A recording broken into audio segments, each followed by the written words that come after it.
I wake up feeling like I had entered a dream. The curtains are pulled back, but there's just the tiniest bit of morning light that gets in through the thick fabric. The air conditioner is making a quiet humming sound, almost like mechanical white noise filling the room. The bed that I'm lying on is a contradiction, a paradox of sorts. Soft, yet firm, I think. And the white duvet feels cold. The pillows are so thick that they engulf my head when I lean back. I realize I never even changed. My work clothes are still crumpled under the blankets and on me. But the bed seems to be immaculate, as if the room itself had absorbed the expectation of cleanliness.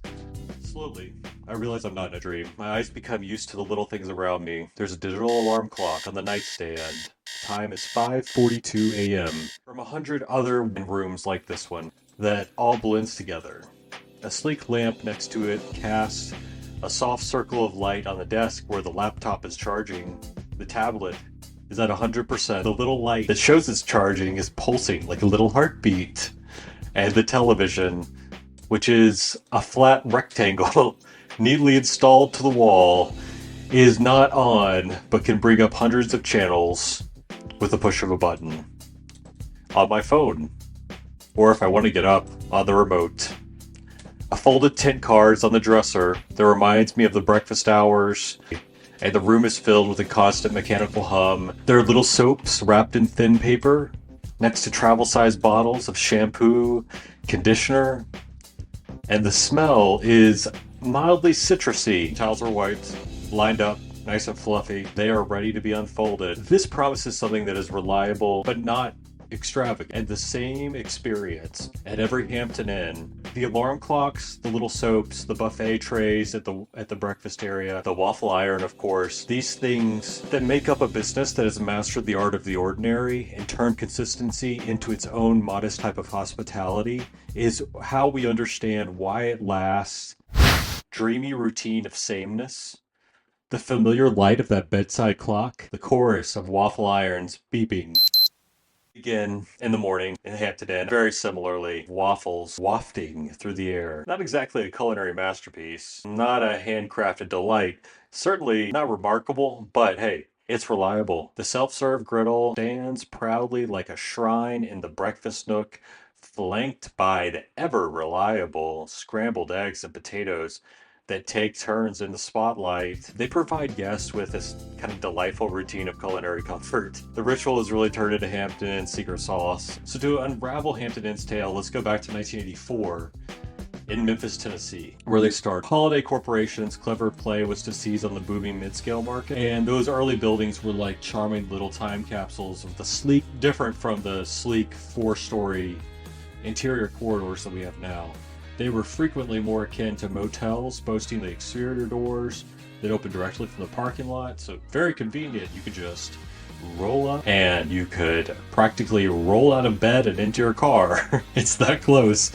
That was part of the charm at the time. Hampton Inn's southern roots, practically, and then their unwavering dedication to road warriors right from the go.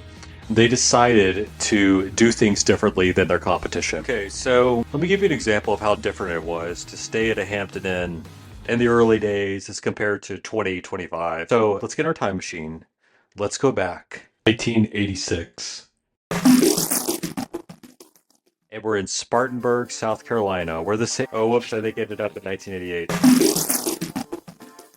Now we're in 1986, right where we're supposed to be. About to check in, and I'm looking at the newspaper. The Rutan Voyager is making headlines as the first aircraft to circle the globe non-stop, embodying this sense of endurance and innovation. And in living rooms across the United States, across the world, a lot of kids are really interested in this new console called Nintendo. They are being guided by Mario through a pixelated adventure. I look over from the check-in counter and see on the tube television there's a rising television host named Oprah Winfrey who has a new show beginning her national run. Watching the first episode. It's going to reshape daytime talk, I say. They say they don't know what I'm talking about. I'm watching this first episode of Oprah in a lobby in Spartanburg, South Carolina, where the second Hampton Inn opened. There's a neon sign glowing outside at night. It's late. I'm checking in. Something clean and affordable awaits. I've parked my 1983 Bronco next to the exterior corridor design doors. It might have even given me a solid room key to open the lock with that open directly into the parking lot. And this is a vestige of the motel era, like I was saying at the beginning. Not going to be a digital key. There's not going to be a Hilton Honors app. Exterior corridor design. And let's see, there's a few chairs in here, some tourist brochures for the local area. Hub City Railroad Museum, as well as the Spartanburg Art Museum. And let's see, we could also do Hatcher Garden and Woodland Preserve, a sanctuary that has meticulously arranged woodland gardens and over 200 species of conifer species year round.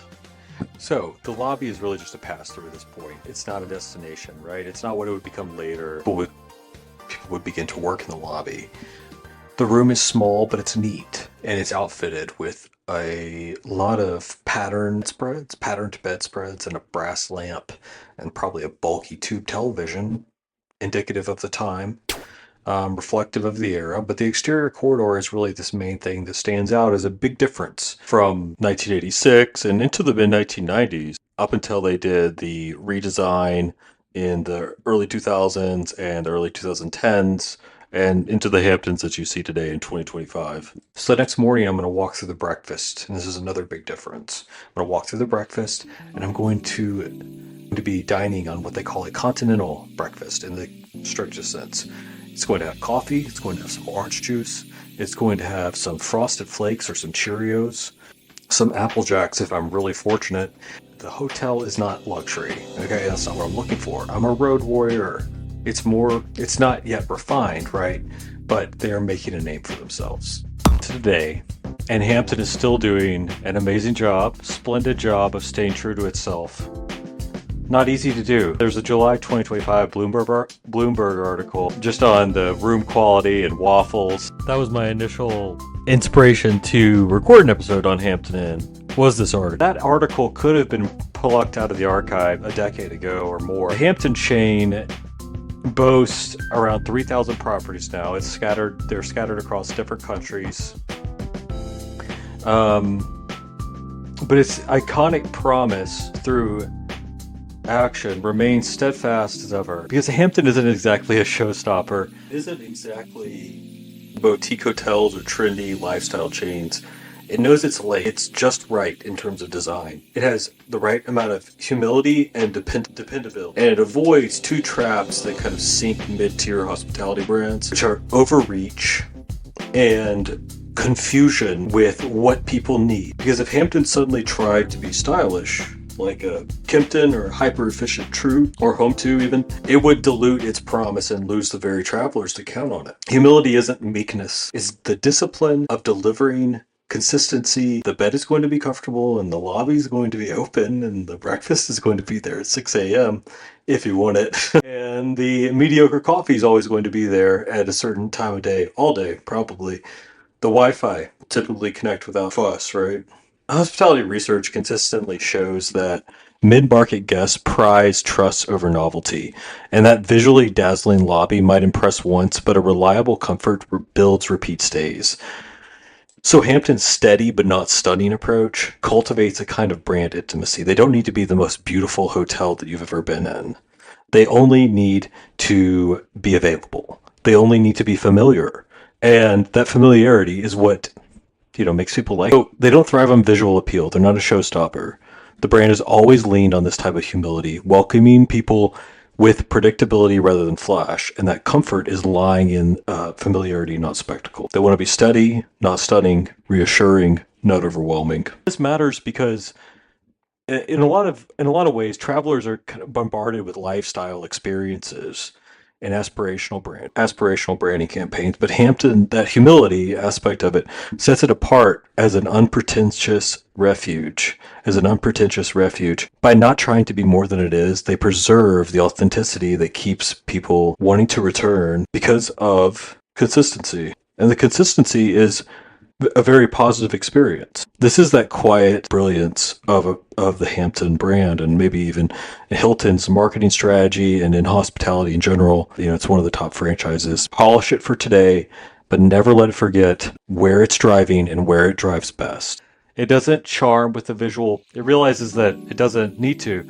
It realizes that opulence doesn't need to be on the menu. But what it brings to the table, actually harder to achieve than that. Harder to achieve than the sparkle. It brings consistent time. A promise that no matter if you find yourself in El Segundo or Essen, in El Paso or Eugene, waffle batter is going to be poised for action. The sheets will be, it will be, yeah. The sheets will be as white as a cloud, and the room will be spick and span, because that consistency isn't merely a matter of convenience. It's chatty little conversation waiting to happen. It states in that conversation that we understand that surprises on the road are about as welcome as a flat tire on the road. It's a chatty little conversation waiting to happen. And in that conversation, it states to you that we understand that surprises when you're checking into a hotel are about as welcome as construction cones stretching for miles, or realizing your suitcase never made it off the plane. Hampton might be a good enough brand, but in a whirlwind of an industry, good enough is precisely what keeps people returning for more and what keeps them expanding. So the breakfast turned into Hampton's grand stage, where Hampton Inn's brand makeover under the Hilton company, under Hilton, took center stage. So when Hilton snagged up, when they acquired the Promise Hotel Corporation in 1999, it not only added Hampton to its collection, but also added a delightful mix of properties from swanky to serviceable. In their portfolio now, Hilton could transform Hampton from a roadside stop to a mid-scale contender that they wanted to take on the likes of Holiday Inn Express. So by 2004, the Make It Hampton initiative exemplified this repositioning. This program was not limited to cosmetic upgrades, though, only white duvets, and they did have new curved shower rods, but it was an intentional overhaul of their touch points. Striking transformation occurred, you guessed it, in that breakfast area. That modest continental offering that I saw during my 1986 stay. It had coffee, juice, packaged pastries, and it also had maybe a box of cereal. But that was still there. But in addition to that, you had hot proteins like scrambled eggs. They were circular eggs until they changed it out to the scrambled mix. You also had starches like potatoes, and eventually you had the iconic self-service waffle station. The waffle station transcended its functional role in a way, formats in a way, because guests are pouring the batter and flipping irons and awaiting the signal to beep.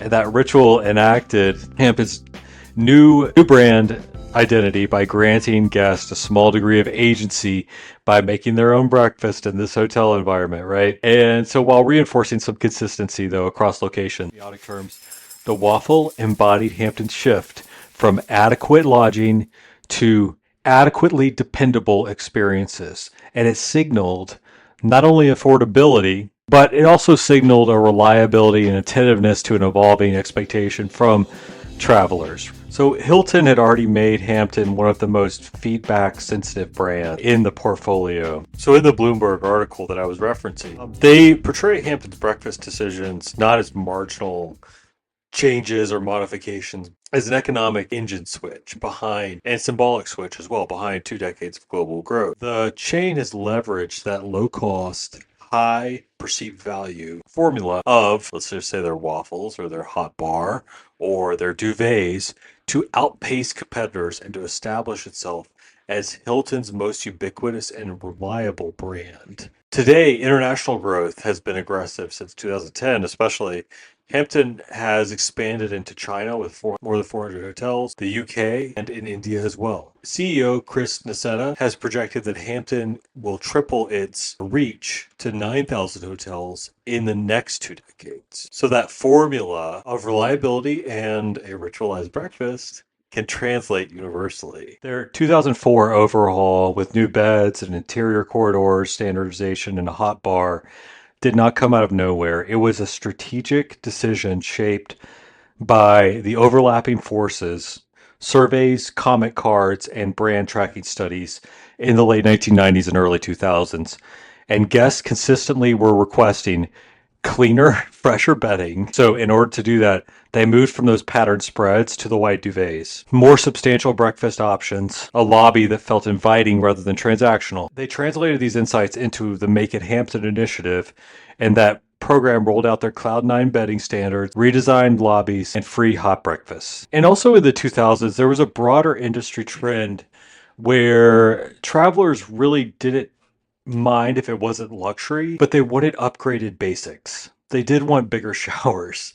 They did want better mattresses. They wanted wired internet, and eventually wireless internet, right? They wanted breakfast with protein options. Mid-scale segment was under pressure to plus up because the budget chains had sort of eroded the old Hampton value proposition by pushing the bar higher by 2004, and that positioned Hampton as the benchmark. Enough, but good enough, plus a few pleasant surprises. So in the organizational literature, Hampton Inn is doing is a very interesting concept that more brands could learn from, called Satisficing.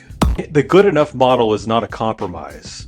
It's a long-term stability strategy. Most hotel brands chase novelty. They have boutique experiences that they market luxury flourishes, they have tech gimmicks, right? But Hampton doubled down on their reliability instead. Because what they were already doing, they did really well. It's this idea that when you walk in, you already know what to expect. You expect a clean room, you expect a shower, you expect a bed with white duvets and a hot breakfast. And those predictable satisfactions become the product itself. And over the decades, this has built trust, and trust endures longer than trend cycles. Communication and organization literature is Herbert Simon's concept of satisficing. Not satisfying, satisficing. This model of satisficing says that organizations need to set thresholds of what is good enough rather than chasing perfection. Hampton embodies this structurally by having rooms that are not luxurious, but they're clean and functional, by having a breakfast that isn't gourmet, but it feels generous, and by having a lobby space that is not a designer lobby, but it's practical. So you have workspaces, you have the long tables. That threshold approach is scalable across thousands of franchises. You might even call it their 100% satisficing guarantee. Satisficing is resilient because it's achievable every day by ordinary staff under the ordinary conditions that can be a part of working in the travel industry. There's also financial stability through moderation. The good enough model, the satisficing model, isn't just a service philosophy, it's an economic engine. By limiting ambition to the satisfice threshold, Hampton controls costs while commanding the mid-scale rates. So franchisees favor Hampton because the formula is profitable, replicable, and low risk. This is why it's been one of the most profitable workhorses for the last 2 decades, and one of the most popular franchises as well. So it lasts because expectations are clear and sustainable. No one books Hampton expecting more than it promises. Delivery is routinized. Franchisees, for example, and the staff can consistently, and trust compounds. Every predictable stay reinforces the brand promise. So we can really call this a case of durable adequacy, a strategy where it turns sort of the ordinariness of it into longevity. Hampton doesn't dazzle. It doesn't aspire to be 5 stars or to reinvent every decade. Its strength rests and resides in its restraint and its modesty. The brand shows people that hospitality and organizational life more broadly, sometimes the more stable future is not built by reaching higher, but by reliably reaching the bar that you've set. This has been Decisions at the Fulcrum. I'm Dr. William Hoffman. Thank you for listening today. Whether you're on the road or at home, I hope you enjoy where you are. Talk to you next time.